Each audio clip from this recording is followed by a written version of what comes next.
Hi, welcome to a new video. Today we're going to be doing a Q&A. This is our second one because it's month 11 of the World Race. If you follow me on Instagram, which I hope you do, we posted about asking for questions, and we're really excited because we got about 75 questions. So we're going to be answering about 11 of them. The remaining questions we're going to be answering in a blog post, and I'll link that down below.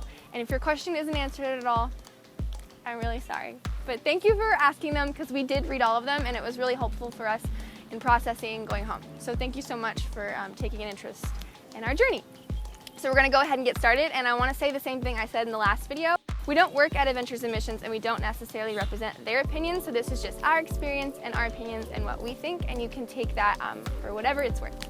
All right, let's get started. What are some ways that you processed, reflected what God was teaching you during the race in each country? Did you keep a journal? Have team meetings? Something that I did for every country on the race was to write a prayer out for the people that I encountered and just the overall experience that I had in each country. And so that was a way for me to really process through what the Lord did in that month and to really leave that country well. And I also kept a creative journal throughout the race on just how the Lord was speaking to me and the different lessons that He's taught me. So I kept a journal since the beginning of the race, and every day we have this thing called team time where we come together. It can look like different things. It can look like painting your nails, watching movies, just fellowship with your team. We do a lot of Bible studies, and then at the end we do feedback and debrief the day. That was one of the biggest ways that I processed throughout the year was going to my friends and my teammates and being able to share with them the things that the Lord was teaching me, the things that I was struggling through, and them being able to celebrate alongside me, fight for me, pray for me. Processing is key. What is the biggest change that you have noticed in yourself? I've grown a lot in self-awareness on the race. Back home, if somebody had told me that I was going to be preaching or sharing the gospel in front of 2,000 high school kids, I would have told you that you're crazy. And well, it's something that happened this past week actually, and it was such a cool experience to be there and to do that and see that change that's taking place, because I've just seen how slavery to fear is no longer there, but it's exchanged with just trusting God and stepping out of my comfort zone and allowing Him to just be the one who opens doors, and for me to walk in it and trust Him completely. What is one thing that if you can accept early on in the race, it'll help you make it through? Community is hard and it sucks sometimes, but if you choose in, it can be so rewarding.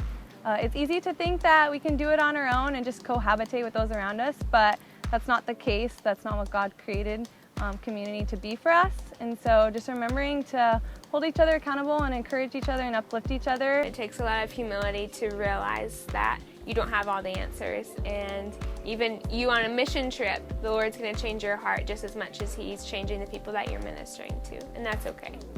You're not going to have much control over what this next year looks like, and it's not necessarily a bad thing because the Lord is in control of your life, and if you can accept that fact, you'll be able to see how the Lord will provide and bring you exactly what you need, exactly when you need it. What is the biggest thing God taught you from this year?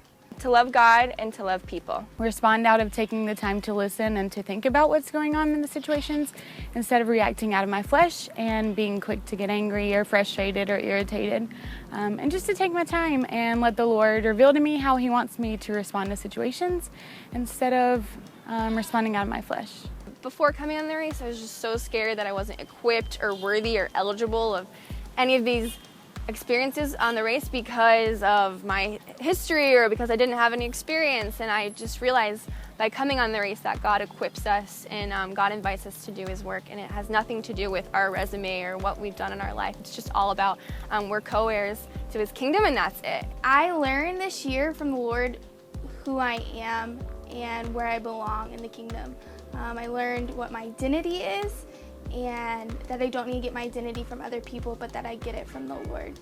What are some things that you have learned from the World Race that you will start applying in your everyday life at home? Feedback, I might not call it that, but just continuing to walk in open communication and vulnerability with those around me, and just understanding the necessity to encourage and just challenge fellow believers around me to be more reflective of Christ in all aspects of their lives. The value of healthy communication and voicing when things are wrong or when things are good or when things are hard, and just sharing that with the people around you. It will help strengthen your relationships more than you will ever know. How has the race changed your view of travel and your concept of home? Traveling has become a lifestyle in order to serve God and to love others across borders. My concept of home has changed because it's no longer just in Texas, but in the world. That saying, your home is where the heart is so true, because my heart is now left in a ton of different countries and with so many different people that I've met on the race. Was there a specific Bible verse that really got you through tough moments on the race? The one that I went to was Psalms 91, and at the end of it, I think it's verses 14 through 16, I replaced the word he with my name and pretend like the Lord's speaking that to me, and it's helped me through a lot of hard times. Jeremiah 33:3 would be the verse that I had in my mind. It first came in Nepal when I was reading Jeremiah, and it says, "Call to me, and I will answer you, and I will teach you great and unsearchable things that you do not know." Traveling around to 11 different countries, I saw more people and more people who worshiped God. And with that, I was able to learn more and understand more. And that verse also just brought that to light. In what specific moment did you feel like what you were doing had a strong purpose, not only for yourself, but for others and God? When we were in Nepal, I just noticed how broken everyone was, and they were still just so scared from the earthquake, and I really felt so strongly that God was telling me, your purpose this month is to bring hope. And I took that really seriously all month, and just in all my conversations, just tried to lift people and to show them that it's gonna be okay and we don't have to be scared, and that we have God and we can be hopeful. How hard was it to minister to people for a month and then have to leave?